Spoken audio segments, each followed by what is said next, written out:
بسم الله الرحمن الرحيم ياسين والقرآن الحكيم إنك لمن المرسلين على صراط مستقيم تنزيل العزيز الرحيم لتنذر قوما ما أنذر آباؤهم فهم غافلون لقد حق القول على أكثرهم فهم لا يؤمنون إنا جعلنا في أعناقهم أغلالا فهي إلى الأذقان فهم مقمحون وجعلنا من بين أيديهم سدا ومن خلفهم سدا فأغشيناهم فهم لا يبصرون وسواء عليهم أنذرتهم أم لم تنذرهم لا يؤمنون إنما تنذر من اتبع الذكر وخشي الرحمن بالغيب فبشره بمغفرة وأجر كريم إنا نحن نحيي الموتى ونكتب ما قدموا وآثارهم وكل شيء أحصيناه في إمام مبين واضرب لهم مثلا أصحاب القرية إذ جاءها المرسلون إذا أرسلنا إليهم اثنين فكذبوهما فعززنا بثالث فقالوا إنا إليكم مرسلون قالوا ما أنتم إلا بشر مثلنا وما أنزل الرحمن من شيء إن أنتم إلا تكذبون قالوا ربنا يعلم إنا إليكم لمرسلون وما علينا إلا البلاغ المبين قالوا إنا تطيرنا بكم لئن لم تنتهوا لنرجمنكم وليمسنكم منا عذاب أليم قالوا طائركم معكم أئن ذكرتم بل أنتم قوم مسرفون وجاء من أقصى المدينة رجل يسعى قال يا قوم اتبعوا المرسلين اتبعوا من لا يسألكم أجرا وهم مهتدون وما لي لا أعبد الذي فطرني وإليه ترجعون أتخذوا من دونه آلهة إن يردني الرحمن بضر لا تغن عني شفاعتهم شيئا ولا ينقذون إني إذا لفي ضلال مبين إني آمنت بربكم فاسمعون قيل ادخل الجنة قال يا ليت قومي يعلمون بما غفر لي ربي وجعلني من المكرمين وما أنزلنا على قومه من بعده من جود من السماء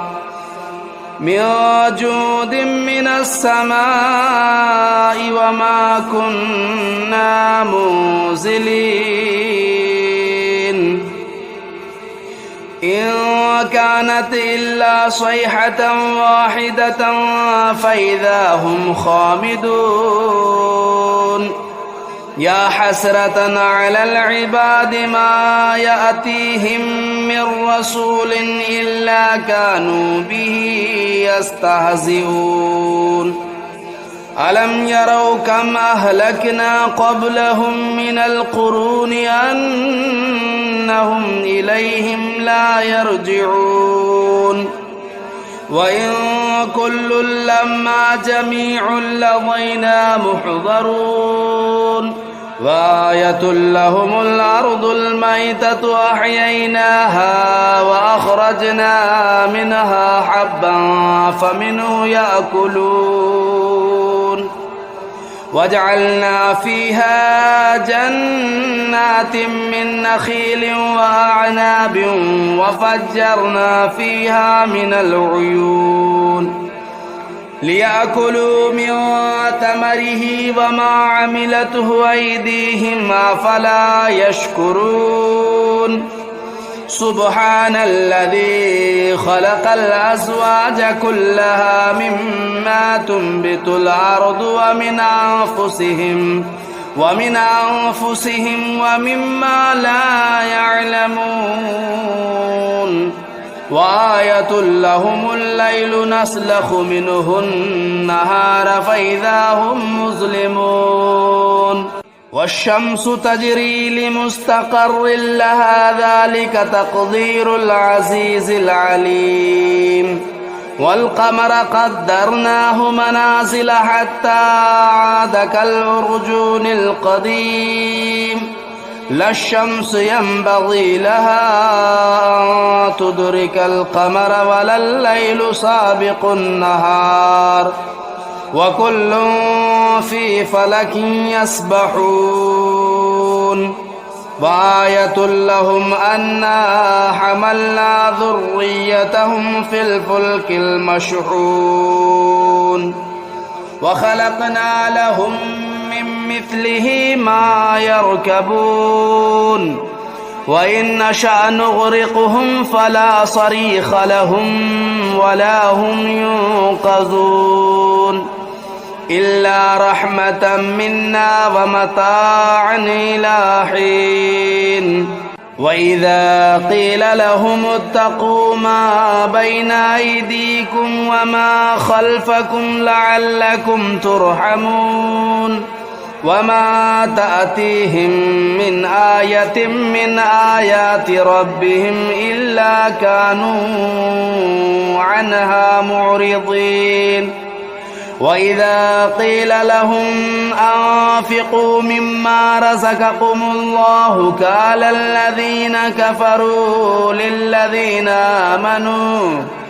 قال الذين كفروا للذين آمنوا ونطعم من لو يشاء الله أطعمه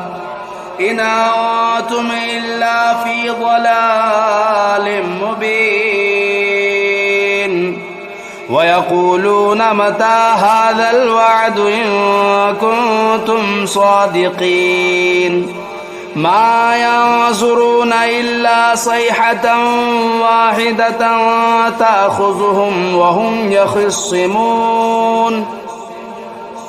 فلا يستطيعون توصية ولا إلى أهلهم يرجعون ونفخ في الصور فإذا هم من الأجداث إلى ربهم ينسلون قالوا يا ويلنا من بعثنا من مرقدنا هذا ما وعد الرحمن وصدق المرسلون إنت إلا صيحة واحدة فإذا هم جميع لدينا محضرون فاليوم لا تظلم نفس شيئا ولا تجزون إلا ما كنتم تعملون إن أصحاب الجنة اليوم في شغل فاكهون هم وأزواجهم في ظلال على الأرائك متكئون لهم فيها فاكهة ولهم ما يدعون سلام قولا من رب رحيم وامتازوا اليوم أيها المجرمون ألم أعهد إليكم يا بني آدم ألا تعبدوا الشيطان إنه لكم عدو مبين وأن اعبدوني هذا صراط مستقيم ولقد أضل منكم جبلا كثيرا أفلم تكونوا تعقلون هذه جهنم التي كنتم توعدون اصلوها اليوم بما كنتم تكفرون اليوم نختم على أفواههم وتكلمنا أيديهم وتشهد أرجلهم بما كانوا يكسبون ولو نشاء لطمسنا على أعينهم فاستبقوا الصراط فأنى يبصرون ولو نشاء لمسخناهم على مكانتهم فما استطاعوا مضيا ولا يرجعون ومن نعمره ننكسه في الخلق أفلا يعقلون وما علمناه الشعر وما ينبغي له إن هو إلا ذكر وقرآن مبين لينذر من كان حيا ويحق القول على الكافرين أولم يروا أنا خلقنا لهم مما عملت أيدينا أنعاما فهم لا مالكون وذللناها لهم فمنها ركوبهم ومنها يأكلون ولهم فيها منافع ومشارب أفلا يشكرون واتخذوا من دون الله آلهة لعلهم ينصرون لا يستطيعون نصرهم وهم لهم جند محضرون فلا يحزنك قولهم إنا نعلم ما يسرون وما يعلنون أولم ير الإنسان أنا خلقناه من نطفة فإذا هو خصيم مبين وضرب لنا مثلا ونسي خلقه قال من يحيي العظام وهي رميم قل يحييها الذي أنشأها أول مرة وهو بكل خلق عليم الذي جعل لكم من الشجر الأخضر نارا فإذا أنتم منه توقدون أوليس الذي خلق السماوات والأرض بقادر على أن يخلق مثلهم بلى وهو الخلاق العليم إنما أمره إذا أراد شيئا أن يقول له كن فيكون فسبحان الذي بيده ملكوت كل شيء وإليه ترجعون بسم الله الرحمن الرحيم الرحمن علم القرآن خلق الإنسان علمه البيان الشمس والقمر بحسبان والنجم والشجر يسجدان والسماء رفعها ووضع الميزان ألا تطغوا في الميزان وأقيموا الوزن بالقسط ولا تخسروا الميزان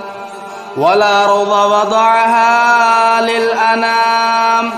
فيها فاكهة والنخل ذات الأكمام والحب ذو العصف والريحان فبأي آلاء ربكما تكذبان خلق الإنسان من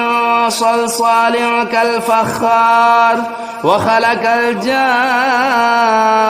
من مارج من نار فبأي آلاء ربكما تكذبان رب المشرقين ورب المغربين فبأي آلاء ربكما تكذبان مرج البحرين يلتقيان بينهما برزخ لا يبغيان فبأي آلاء ربكما تكذبان يخرج منهما اللؤلؤ والمرجان فبأي آلاء ربكما تكذبان وله الجوار المنشآت في البحر كالأعلام فبأي آلاء ربكما تكذبان كل من عليها فان ويبقى وجه ربك ذو الجلال والإكرام فبأي آلاء ربكما تكذبان يسأله من في السماوات والأرض كل يوم هو في شأن فبأي آلاء ربكما تكذبان سنفرغ لكم أيها الثقلان فبأي آلاء ربكما تكذبان يا معشر الجن والإنس إن استطعتم أن تنفذوا من أقطار السماوات والأرض فانفذوا لا تنفذون إلا بسلطان فبأي آلاء ربكما تكذبان يرسل عليكما شواظ من نار ونحاس فلا تنتصران فبأي آلاء ربكما تكذبان فإذا انشقت السماء فكانت وردة كالدهان فبأي آلاء ربكما تكذبان فيومئذ لا يسأل عن ذنبه إنس ولا جان فبأي آلاء ربكما تكذبان يعرف المجرمون بسيماهم فيؤخذوا بالنواصي والأقدام فبأي آلاء ربكما تكذبان هذه جهنم التي يكذب بها المجرمون يطوفون بينها وبين حميم آن فبأي آلاء ربكما تكذبان ولمن خاف مقام ربه جنتان فبأي آلاء ربكما تكذبان ذواتا أفنان فبأي آلاء ربكما تكذبان فيهما عينان تجريان فبأي آلاء ربكما تكذبان فيهما من كل فاكهة زوجان فبأي آلاء ربكما تكذبان متكئين على فرش بطائنها من استبرق وجنى الجنتين دان فبأي آلاء ربكما تكذبان فيهن قاصرات الطرف لم يطمثهن إنس قبلهم ولا جان فبأي آلاء ربكما تكذبان كأنهن الياقوت والمرجان فبأي آلاء ربكما تكذبان هل جزاء الإحسان إلا الإحسان فبأي آلاء ربكما تكذبان ومن دونهما جنتان فبأي آلاء ربكما تكذبان مدهامتان فبأي آلاء ربكما تكذبان فيهما عينان نضاختان فبأي آلاء ربكما تكذبان فيهما فاكهة والنخل والرمان فبأي آلاء ربكما تكذبان فيهن خيرات حسان فبأي آلاء ربكما تكذبان حور مقصورات في الخيام فبأي آلاء ربكما تكذبان لم يطمثهن إنس قبلهم ولا جان فبأي آلاء ربكما تكذبان متكئين على رفرف خضر وبخري حسان فبأي آلاء ربكما تكذبان تبارك اسم ربك ذو الجلال والإكرام بسم الله الرحمن الرحيم تبارك الذي بيده الملك وهو على كل شيء قدير الذي خلق الموت والحياة ليبلوكم أيكم أحسن عملا وهو العزيز الغفور الذي خلق 7 سماوات طباقا ما ترى في خلق الرحمن من تفاؤت فارجع البصر هل ترى من فطور ثم ارجع البصر كرتين ينقلب إليك البصر خاسئا وهو حسير ولقد زينا السماء الدنيا بمصابيح وجعلناها رجوما للشياطين وأعتدنا لهم عذاب السعير وللذين كفروا بربهم عذاب جهنم وبئس المصير إذا ألقوا فيها سمعوا لها شهيقا وهي تفور تكاد تميز من الغيظ كلما ألقي فيها فوج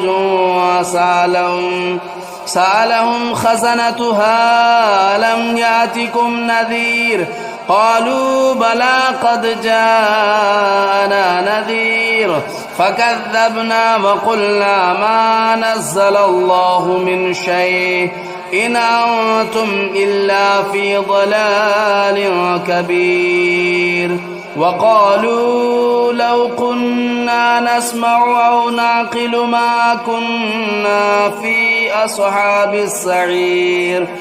فاعترفوا بذنبهم فسحقا لأصحاب السعير إن الذين يخشون ربهم بالغيب لهم مغفرة وأجر كبير وأسروا قولكم أو اجهروا به إنه عليم بذات الصدور ألا يعلم من خلق وهو اللطيف الخبير هو الذي جعل لكم الأرض ذلولا فامشوا في مناكبها وكلوا من رزقه وإليه النشور أأمنتم من في السماء أن يخسف بكم الأرض فإذا هي تمور أم أمنتم من في السماء أن يرسل عليكم حاصبا فستعلمون كيف نذير ولقد كذب الذين من قبلهم فكيف كان نكير أولم يروا إلى الطير فوقهم صافات ويقبضن ما يمسكهن إلا الرحمن إنه بكل شيء بصير أمن هذا الذي هو جند لكم ينصركم من دون الرحمن إن الكافرون إلا في غرور أمن هذا الذي يرزقكم إن أمسك رزقه بل لجوا في عتو ونفور أفمن يمشي مكبا على وجهه أهدى أمن يمشي سويا على صراط مستقيم قل هو الذي أنشأكم وجعل لكم السمع والأبصار والأفئدة قليلا ما تشكرون قل هو الذي ذرأكم في الأرض وإليه تهشرون ويقولون متى هذا الوعد إن كنتم صادقين قل إنما العلم عند الله وإنما أنا نذير مبين فلما رأوه زلفة سيئت وجوه الذين كفروا وقيل هذا الذي كنتم به تدعون قل أرأيتم إن أهلكني الله ومن معي أو رحمنا فمن يجير الكافرين من عذاب أليم قل هو الرحمن آمنا به وعليه توكلنا فستعلمون من هو في ضلال مبين قل أرأيتم إن أصبح ماؤكم غورا فمن يأتيكم بماء معين